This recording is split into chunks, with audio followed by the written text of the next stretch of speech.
Há muitas séries das quais eu desisti por uma razão ou por outra, mas há uma a que eu me mantive sempre fiel de início ao fim, apesar de muita gente ter desistido por razões legítimas, mas eu nunca desisti do The Walking Dead. O The Walking Dead continua a ser uma das minhas séries favoritas, se não a minha série favorita, não só porque eu adoro terror, mas porque especificamente também adoro zombies, mas a razão principal pela qual eu gosto tanto do The Walking Dead tem a ver com o desenvolvimento das personagens, com o facto de abordar o tema de como é que as pessoas sobrevivem quando já não há resquícios de civilização, não é? E por isso eu sempre achei uma série fascinante e continuo a achar.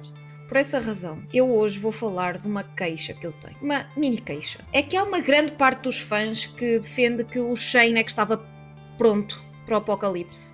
E que estava pronto cedo demais. E que ele é que estava certo. E que o Rick Grimes eventualmente se transformou no Shane. Ora, eu discordo completamente. O Shane não estava pronto para o apocalipse. E o Rick não se tornou no Shane. Hoje vou-me queixar destes fãs. Mas acima de tudo vou provar o contrário. Vou provar que o Shane não estava pronto para o apocalipse e o Rick não se tornou no Shane. Para quem não conhece a série, por alguma razão, não sei porquê, tendo em conta que a série já saiu literalmente há décadas e é um fenómeno cultural, mas para quem não conhece a série, ou então se calhar até já ouviu falar mas não viu, o The Walking Dead começa com a personagem do Rick Grimes, a personagem principal, a acordar de um coma, no meio do apocalipse. Portanto, não há civilização, não há nada, a única coisa que há é mortos-vivos a caminhar pelas ruas, que comem pessoas, portanto, maravilha. E já agora estes zombies nesta série, por alguma razão, chamam-se Walkers, tendo em conta que na série aparentemente não conheciam zombies. Mas portanto, fim da civilização, não há nada, e agora o que é que vamos fazer? Não é? Temos de sobreviver. O Rick Grimes é o nosso protagonista, já sabemos, e vimos a descobrir mais tarde que quem permitiu que o Rick sobrevivesse nos primeiros tempos ao apocalipse dentro do hospital foi o seu melhor amigo Shane Walsh. O Shane tentou salvar o Rick, assumiu que ele estava morto e, portanto, depois pegou na família dele, do Rick, e ajudou a escapar. Só que um pequeno pormenor é que o Shane envolveu-se com a mulher do Rick, o que é sempre espetacular. E como se não bastasse, também começou a assumir-se como figura paterna do filho do Rick, portanto, o Carl. Anyways. Carl! Carl! Carl! É assim, até aqui não é péssimo, porque eles assumiram que o Rick estava morto, o que não é uma coisa irracional de se acreditar, não é? Até aqui, nada de muito grave. O Shane é uma personagem super competente, ele é forte, é decisivo, é espetacular com o uso de armas, já se adaptou rapidamente à realidade que está a acontecer e claramente desenvolveu, lá está, sentimentos pela Lori e sentimentos pelo Carl, não é? Só que, o que é que acontece? O Rick, afinal, está vivo e, miraculosamente, consegue encontrar a família. Ora, quando ele encontra a família, o Shane faz uma cara que ficou tipo, oh não.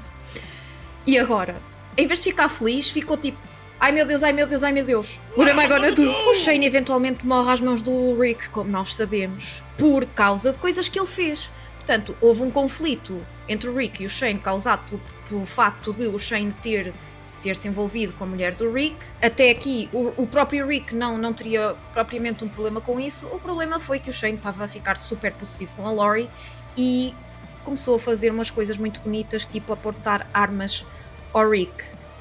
Coisa que o Dale, que era uma das minhas personagens favoritas, viu e percebeu a natureza do Shane. Este senhor não é flor que se cheire. O Shane eventualmente arranja um plano maravilhoso para isolar o Rick e para o matar, porque ia ficar com a família dele. Porquê? Porque ele convenceu-se, lá está, que era um melhor pai, que era um melhor potencial marido, que era um melhor líder, que era o melhor em tudo e bem mais alguma coisa, e que o Rick não estava capaz de lidar com o apocalipse. O que lá está, é aquilo com que eu não concordo. principalmente. Só que, claro está, o que o Shane não percebeu é que o Rick era mais inteligente. E, portanto, o Rick percebeu nos últimos instantes que o Shane estava a fazer uma cilada e matou primeiro. Claro que depois o Shane voltou à vida, né? E o Carl teve de o matar de vez, não é? O que é traumatizante, porque coitada da criança. Claro que foi uma das coisas mais chocantes que aconteceu na série, não é? Até aqui houve vários momentos chocantes, mas este foi um dos mais chocantes. Claro que a internet está dividida, não é? Em vários campos, mas há uma corrente muito, muito forte de opinião online que diz que o Shane estava certo, não é? Que o defende. E, portanto, há vários pontos principais que foram defendidos a favor do Shane. O primeiro é que o Shane estava certo sobre o apocalipse demasiado cedo. Percebeu que era necessário fazer coisas más para sobreviver antes do Rick chegar lá. Segundo ponto, o Shane só queria proteger a família. A Lori e o Carl. Isso é humano e é compreensível. O Rick faria o mesmo. Só que não. A Lori tratou-o mal e rejeitou-o. Coitadinho.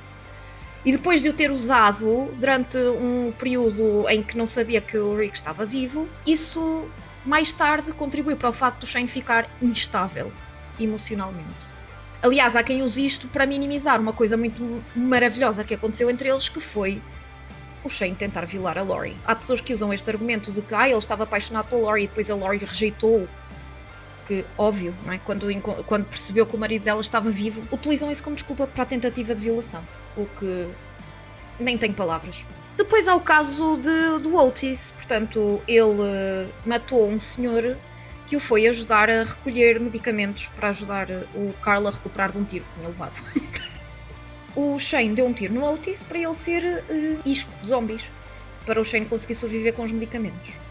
E há quem defenda isto, porque de facto o Carl sobreviveu graças aos medicamentos. E depois temos, claro, cereja no topo do bolo, o argumento de que o Rick eventualmente tornou-se o Shane, e eventualmente o Rick percebeu-se que o Shane tinha razão na maneira como viu o apocalipse e tornou-se nele e tomou o mesmo tipo de decisões que ele tomaria. Eu discordo totalmente. Eu discordo completamente e vou agora explicar porquê, ponto a ponto. Portanto, primeiro, vamos pensar o que é que significa estar preparado para o apocalipse.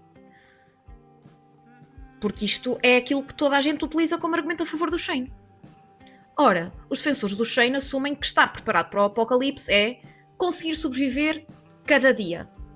Ser o mais duro, ser a pessoa mais capaz de fazer atos horríveis para conseguir sobreviver, ser egoísta, etc. Mas isto é uma visão a curto prazo. Claro, funciona dia a dia para sobreviver no imediato. Mas funciona a longo prazo? É isso que nós queremos para manter a nossa humanidade? É isso que nós queremos enquanto humanos? É isso que nós precisamos se quisermos tentar restabelecer algum tipo de ordem e de civilização? Ou vamos simplesmente sucumbir ao que se passa e vamos ter comportamentos de psicopatas? Egoístas? É possível. E houve quem o fizesse. E por isso é que as pessoas que fizeram isso são consideradas vilões. E o Shane é considerado um semi-vilão, mas mesmo assim continua a ser defendido por muita gente. Aliás, tal como o Negan. Essa é outra coisa que eu tenho a dizer, mas isso fica para outro dia, porque essa do Negan ainda me irrita mais. Os defensores do Shane dizem, lá está, que ele teve de tomar decisões difíceis e ele soube tomar essas decisões difíceis e, portanto, ele é que estava pronto para o apocalipse e o Rick não. E, portanto, o que é necessário para sobreviver é simplesmente não ser mordido por zombies e sabermos defender contra outras pessoas más e pronto. E a vida continua assim e está tudo bem. Só que o que nós vemos na série é que a sobrevivência real depende de comunidade, depende de organização e depende de projeção a longo prazo. Há 3 fases que qualquer grupo de sobreviventes tem de atravessar. A primeira fase a curto prazo. Sobrevivência. Prioridade é sobrevivência. A segunda fase, médio prazo. Estabelecimento. Portanto, vamos tentar estabelecer algum tipo de comunidade. Fase número 3, longo prazo. Vamos tentar estabelecer laços com outras comunidades. Portanto, a diplomacia. E aí sim começamos a restabelecer algum tipo de civilização. Portanto, o Shane era competente na fase 1. Super! Bom para sobreviver o imediato. curto prazo. E vamos lembrar, Thomas Hobbes dizia que no estado de natureza há um mundo sem lei, sem estrutura, aquilo que nós poderíamos encontrar basicamente no The Walking Dead, como um estado onde a vida é basicamente solitária, pobre, brutal e curta. Mas o Hobbes tem uma solução, e a solução não é ser mais forte e mais brutal, a solução é fazer um contrato social. As pessoas abdicam de parte da liberdade individual em troca de proteção coletiva. E isto, obviamente, é a única escolha possível para vivermos em sociedade. O Shane nunca percebeu isto. O Shane vivia como se o contrato social fosse opcional. Eu vou defender-me a mim, à minha namorada roubada do meu melhor amigo e o filho dele. O resto não me interessa, o resto é descartável, não me interessa para nada. Se nós utilizarmos um bocadinho de Aristóteles para analisar o Walking Dead, para Aristóteles uma pessoa não consegue ser moral, nem consegue viver bem fora de uma comunidade. Nós sabemos, nós somos animais sociais, blá blá blá. Nós vivemos em comunidade. Os humanos só sobreviveram estes milénios todos graças à comunidade. Sozinhos não íamos longe. Claro que há aquelas pessoas que são survivalists, as pessoas que gostam de ir não sei para onde, lá para cascos de rolha, sobreviver não sei quantos dias, todos nus, sem nada, blá blá blá. A maioria de nós morria. Ponto final, parágrafo. Eu morri de certeza. Não é só o sobreviver. Os humanos não querem só sobreviver. Os humanos querem prosperar. É isso que eles querem fazer. Precisamente por causa disso, a visão do Shane é muito limitada. A série inteira acabou por demonstrar que o Rick é que estava certo em todas as decisões que tomou com que tinha confronto com o Shane. A certa altura, eles encontram uma pessoa de fora da comunidade que é uma ameaça potencial, ainda não se tem a certeza, mas eles querem precaver-se e querem matar o rapazinho. Isto não é uma decisão tomada de ânimo leve. O Rick não concorda de imediato com a solução. O que ele propõe é exilar o rapaz, não é? Portanto, deixá-lo ir para outro sítio e, se ele conseguir sobreviver, tudo bem, mas de facto era uma ameaça. Até que depois descobre que o rapaz conhecia uma das raparigas da comunidade e, portanto, perceberam que a ameaça era muito mais real e, portanto, eventualmente acabam todos de forma praticamente unânime por decidir que a melhor decisão é matar o rapaz. Por oposição do Dale, uma vez mais, que nos diz que não podemos, de facto, tomar decisões sobre as vidas humanas só porque há um risco.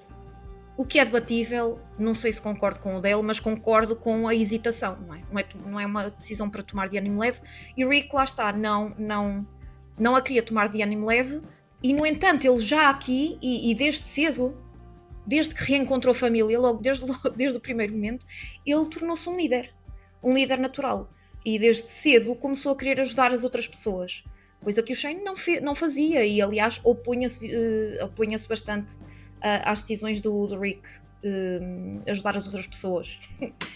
Enfim, o Rick acaba por construir comunidades inteiras, não é? Ele encontra algumas comunidades que já existiam, que estavam praticamente a cair, por vários motivos, e o Rick consegue mantê-las. O Shane nunca poderia ter feito isto. Ele não tinha essa visão. Portanto, não é porque ele era mau, apesar de ser, na minha opinião, porque quem tenta violar uma pessoa é mau automaticamente, mas porque simplesmente não tinha essa visão. Ele não tinha a visão para o futuro e não era um líder natural.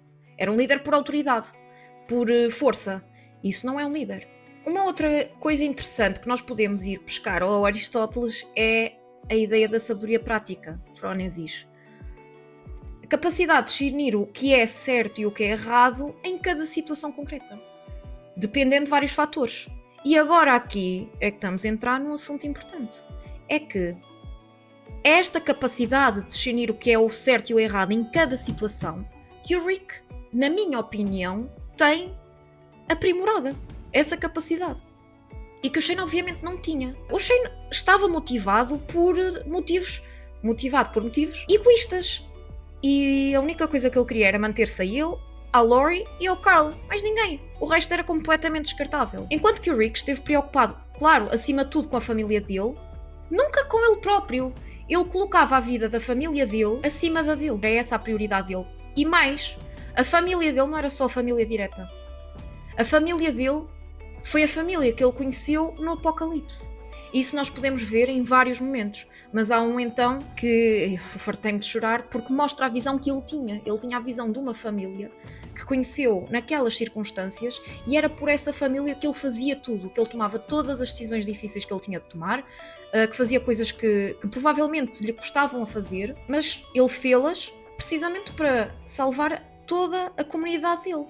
Claro que com prioridade à família direta, como qualquer pessoa faria. Se nós voltarmos ao caso do Otis, nós conseguimos perceber a distinção perfeitamente.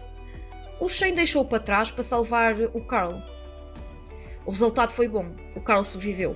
Mas a intenção do Shane e o processo revelam tudo sobre o caráter dele. É que o Shane estava motivado para ficar com a Lori e o Carl. Por isso é que ele queria salvar a vida do Carl tão urgentemente, porque era a família dele, e tinha de sacrificar o Otis. Ele não estava preocupado com nada além disso. Eu tenho a certeza que o Rick não iria sacrificar o Otis dessa maneira. O Rick era extremamente inteligente e iria conseguir arranjar uma solução que incluísse eles os dois serem ali vivos. Nunca iria sacrificar o Otis. E mais, se ele desconfiasse que o Otis estivesse em apuros, ele ia lá tentar salvá-lo. Jamais matar alguém para conseguir medicamentos. O Rick iria sempre dizer: nós conseguimos os medicamentos de outra maneira se for preciso, ou arranjava uma estratégia, porque ele era super inteligente. Aliás, eles já tinham percebido uma estratégia que funcionava, que era cobrir-se com basicamente tripas de zombies, e isso disfarçava. E os zombies não se apercebiam, porque são muito inteligentes. Are they slow moving, Chief? Yeah, they're dead. They're all messed up. O Shane não fez um sacrifício calculado a bem do grupo. Fez isso para salvar a si próprio, ponto número 1. Ponto número 2, para salvar o Carl. Que fique bem assente. Houve pessoas que foram inteligentes e perceberam o que é que ele fez. Obviamente o Dale, porque o Dale percebeu o caráter do Shane muito rapidamente.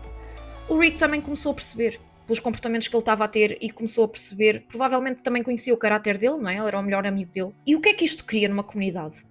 A desconfiança. O medo. Quando há a possibilidade de um dos vossos membros ter sacrificado, o que é que vocês pensam? Eu vou ser o próximo. Se eu for com ele a algum lado, ele vai me sacrificar a mim para se safar. No thank you! No thank you, no thank you, no thank you. Não é este tipo de pessoa que nós queremos no nosso grupo. Nós queremos pessoas no nosso grupo que nos ajudem. Não que nos sacrifiquem porque se querem safar elas sozinhas. Para isso, mais vale andar sozinho mesmo. Não é? Isto mostra um padrão onde, basicamente, o Shane toma ações que têm consequências aparentemente positivas. O Carl sobreviveu, não é?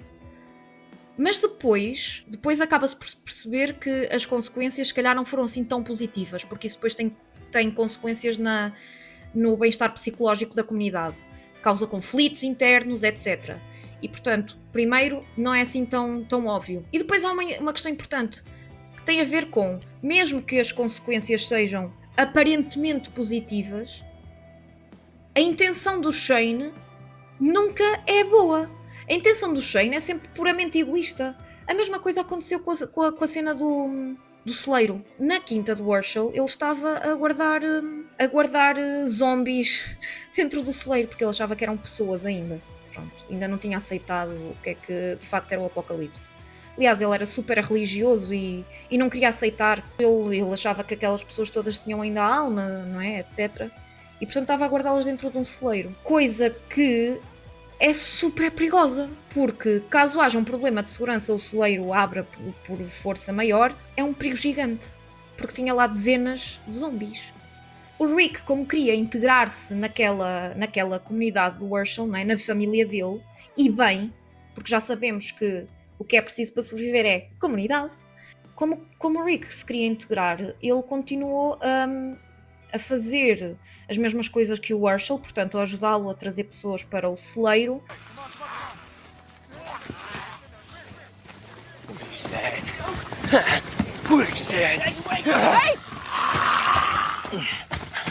Pessoas mortas para o celeiro, apesar de saber que isso era um erro, mas aos poucos tentando conversar com o Herschel de forma a ele mudar de ideias. O Shane unilateralmente decidiu: isto é muito perigoso. Abriu as portas do celeiro, vai tudo deito, matou toda a gente que estava lá dentro.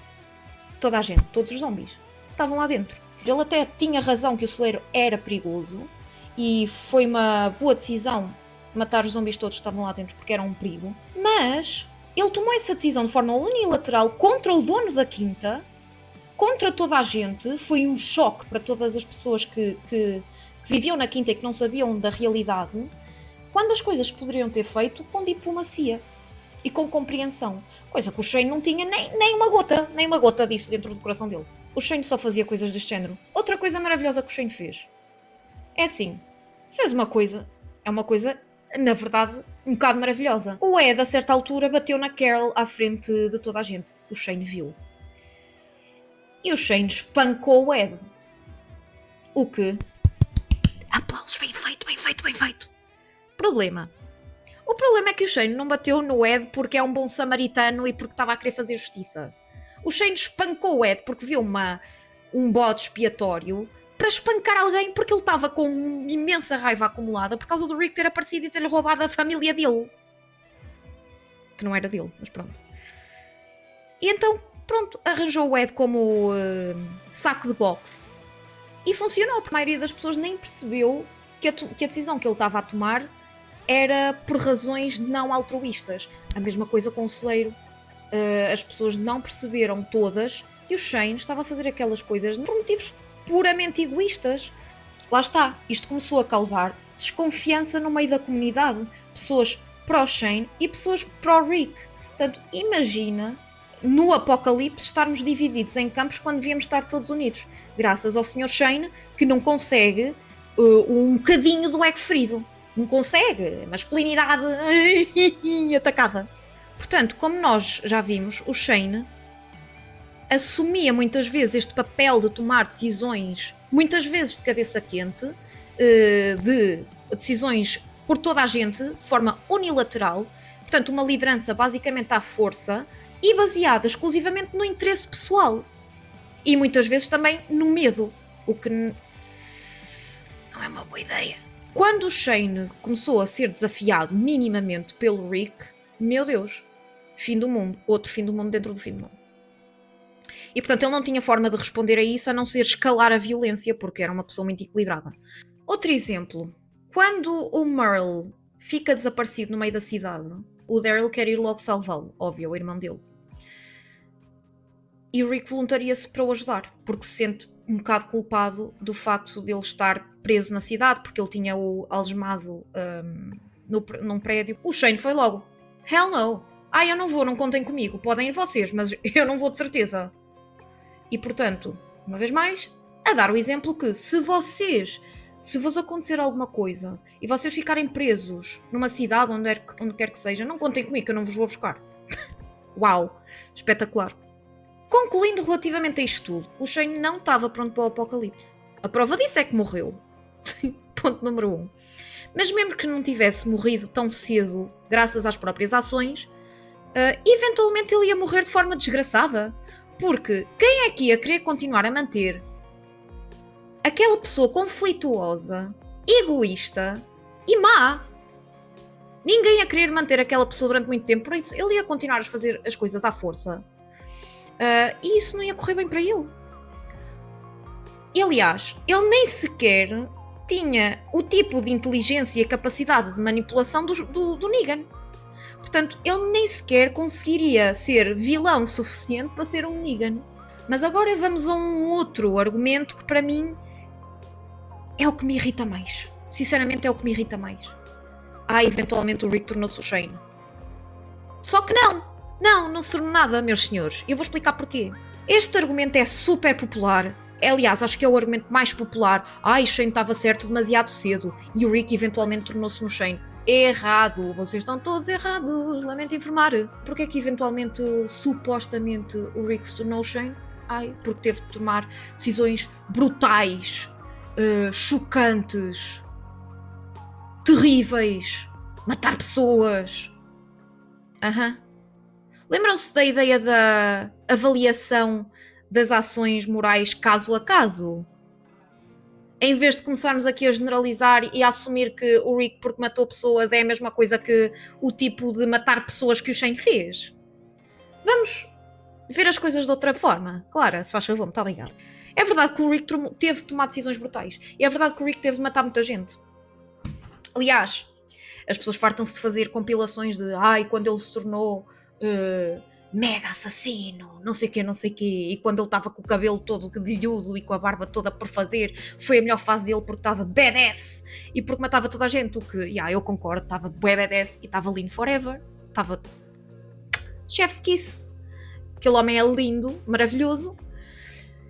É verdade que ele teve de tomar decisões brutais, ele matou uma pessoa a trincar-lhe diretamente o pescoço, tipo vampiro. Bocado brutal. Ele tomou decisões que as pessoas argumentam que ele não tomaria na primeira season, na primeira temporada. O que é possível, porque na primeira temporada o Rick ainda não sabia a dimensão da gravidade das coisas. Ninguém sabia. Ele não sabia que havia por aí comunidades de canibais. Ele não sabia que havia por aí comunidades de violadores. Ele não sabia que havia por aí as coisas horrorosas que havia. Quando ele descobriu o que de facto se andava a passar, ele começou a perceber, não, isto é muito pior do que o calculado e, portanto, temos de lidar com isto de uma maneira brutal, mas, na minha opinião, justa. E lá está. O Shane, antes sequer de saber que essas coisas existiam, o que quer que fosse, ele já estava a tratar toda a gente como se soubesse essas coisas. O quê? Ok. Ele tinha uma visão, se calhar, mais pessimista da humanidade e desconfiava que essas coisas existissem assim. Ele não passou por nada disso. Qual é a desculpa dele? Matar o Otis? Ou fazer as coisas como fez no celeiro? O que quer que seja. Não há desculpa. Ou de tentar violar a Lori. Parem de arranjar desculpas. Estou farta dessa história. É verdade que o Rick acabou por ter de tomar decisões difíceis e, portanto, os resultados, nesse aspecto, parecem semelhantes, mas para já não são. Mas mesmo que o fossem, uma vez mais, a intenção dos dois é completamente diferente. E isto importa para avaliar o caráter deles e para avaliar a capacidade de liderança deles. Um dos sinais de que o Rick não tem nada a ver com o Shane é o facto do Rick ter mantido o Negan vivo. É claro que nós sabemos que ele manteve o Negan vivo maioritariamente, ou provavelmente a pedido do filho, do Carl. Mas não foi só isso. Não foi só o pedido direto do Carl. Foi o apelo que o Carl fez ao Rick de que, se queremos uma civilização, devemos mudar o que aconteceu. E, portanto, devemos redimir as pessoas, ou tentar redimi-las, tentar castigá-las de uma forma que não seja a pena de morte imediatamente. E, precisamente por causa disso, o Rick ouviu e seguiu as palavras do Carl, a contragosto de, principalmente, a Maggie, que tinha perdido o marido, não é? para o Negan. Prendeu o Negan, mas deixou-o viver, o que depois teve consequências super positivas, porque mais tarde o Negan ajudou muitas pessoas da comunidade. De qualquer das formas, não era isso planeado, claro. O planeado era ele ficar preso como mensagem de que nós temos civilização de volta. Nós temos castigo para as pessoas que cometem barbaridades. E esse castigo não tem de ser automaticamente uma morte violenta. Era fácil matar o Negan. Seria a decisão não só óbvia, mas a que toda a gente iria gostar. Satisfatória. Porque o Negan era horrível e fez coisas horríveis. E, portanto, era fácil vingar-se. E, no entanto, ele manteve-o vivo como símbolo de que havia alternativa. Havia alternativa à violência imediata. Muitas vezes as pessoas dão exemplos de coisas que o Rick fez à la Shane. Só que não. Ele não fez as mesmas coisas que o Shane faria, de facto. Vamos ver alguns desses exemplos. Ok, um deles é que mataram o grupo de canibais que os tinha prendido, acabaram por apanhá-los e mataram-nos à facada. Um bocado agressivo. O que é verdade que tem um quê de vingança, não é? Mas o motivo pelo qual os mataram é simples. Se eles não matassem aqueles canibais, eles iam continuar a matar outras pessoas e a torturá-las. A decisão era óbvia, aquelas pessoas não tinham redenção de todo. Aliás, o vilão, o líder desses canibais, disse com todas as letras: isto é a nossa maneira de viver, é assim que vai funcionar. E, portanto, não havia nada a fazer em relação a estas pessoas, este grupo pequeno de pessoas, e, portanto, mataram-nos a todos. E bem, porque estas pessoas não têm lugar na civilização. Pessoas canibais não têm lugar na civilização. Nem agora. A outra decisão que as pessoas apelam, que aparentemente mostra como o Rick se tornou Shane, é o tal ataque ao outpost do Negan. Porque aparentemente, não é, parece à primeira vista que Eles atacaram aquele outpost porque era como moeda de troca com uma comunidade que existia, que era com Hilltop. E portanto a ideia de que o Rick tomou a decisão de matar as pessoas daquele outpost só porque estava interessado nos negócios com Hilltop. Eu discordo completamente. Não foi só por causa disto. Tem parte? Tem. Mas há outras questões. Primeiro, eles estavam preocupados, isto é uma parte importante, o Rick fala disto, eles estavam preocupados que eventualmente as pessoas daquele outpost iriam encontrá-los a eles. E se os encontrassem a eles, iam-lhes fazer exatamente a mesma coisa. Iam estar a extorquí-los, iam estar a fazer chantagem, iam ser violentos, iam obrigá-los a dar alimentos, armas, etc. Ele estava a prevenir um ataque. Ponto número 1. Ponto número 2. O outpost era obviamente moralmente errado. Eles estavam a viver às custas do trabalho, dos bens das outras pessoas. Em vez de se quererem juntar a eles, não é? Quanto mais pessoas, melhor numa comunidade. Não.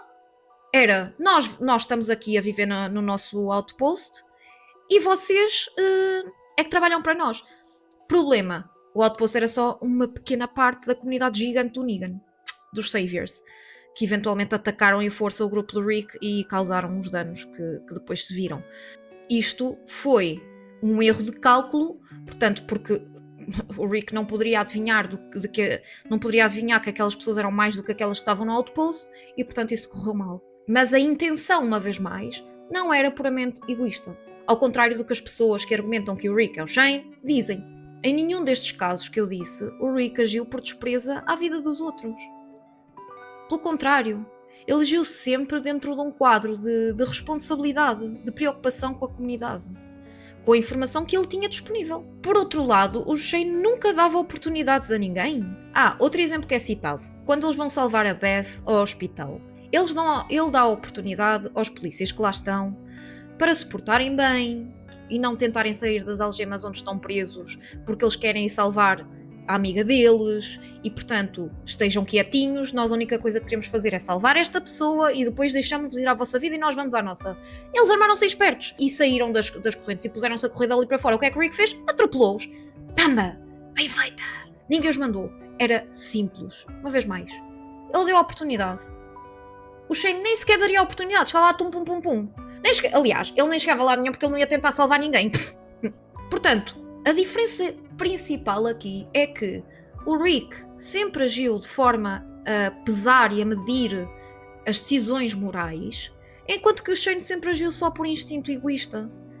E mais nada, ok? Por autopreservação. Era a única preocupação do Shane. Apesar dos resultados parecerem à superfície semelhantes, não são. Se fôssemos a achar que o Rick se tornou o Shane só porque teve de tomar decisões difíceis, ou, pior, só porque matou pessoas, então são todos o Shane, porque toda a gente teve de matar alguém, eventualmente. Lá está, o que distingue é a razão pela qual se tem de matar essas pessoas, não é só porque lhes apetece. Agora foi injusta. Não é? O Shane não matava só porque lhe apetecia, apesar de espancar pessoas só porque lhe apetecia. Se ele era capaz de espancar alguém quase até à morte só porque lhe apetecia, só porque estava com raiva, capaz de violar uma pessoa só porque ela o rejeitou, imagina o que é que ele poderia conseguir fazer mais se tivesse conseguido viver mais tempo. Medo. Em resumo, sobreviver ao apocalipse não é só sobreviver ao dia, nem é só sobreviver à semana. É procurar construir de novo. Caso contrário, para quê? Para quê continuar a tentar? Isto foi uma discussão que foi tida logo na primeira temporada e na segunda sobre os motivos pelos quais nós queremos continuar a encontrar razões para viver. E essas razões para viver encontram-se nas outras pessoas. Isto não se aplica só ao apocalipse, isto aplica-se agora. Porque é que nós continuamos a viver? Se tirarmos as religiões de parte. São as outras pessoas. Ou os outros animais, tipo os meus gatos. A felicidade são os outros. E portanto, sem isso, para que continuar sequer? A ideia de que o Shane era mais adaptado para o apocalipse parte do pressuposto de que a única coisa que interessa no apocalipse é sobreviver a todo custo o imediato. Mas este pressuposto, na minha opinião, está errado. Aliás, a série inteira mostra exatamente o meu ponto. Que tentar sobreviver só ao imediato a todo custo não é razão suficiente. Aquilo que a série acabou por demonstrar é que a força estava na comunidade. E na comunidade liderada por pessoas morais. Acima de tudo. Porque, claro, também nos deparamos com comunidades corruptas. Mas a série mostrou-nos bem quando é que estávamos perante uma sociedade corrupta e quando é que estávamos perante uma sociedade justa. Mas, portanto, a série demonstrou exatamente os pontos que eu estou a fazer. Quem não os percebeu, percebeu mal a série. Todas as pessoas são livres de fazer as suas interpretações, mas as vossas interpretações estão erradas. Sorry, not sorry. Para quem tem dúvidas, imaginem uma comunidade liderada por Shane, coisa que nunca aconteceria, mas vamos imaginar. E agora imaginem a comunidade liderada pelo Rick. Em qual é que eu iria querer estar? Eu sei a minha resposta. Obviamente eu ia querer estar na comunidade do Rick.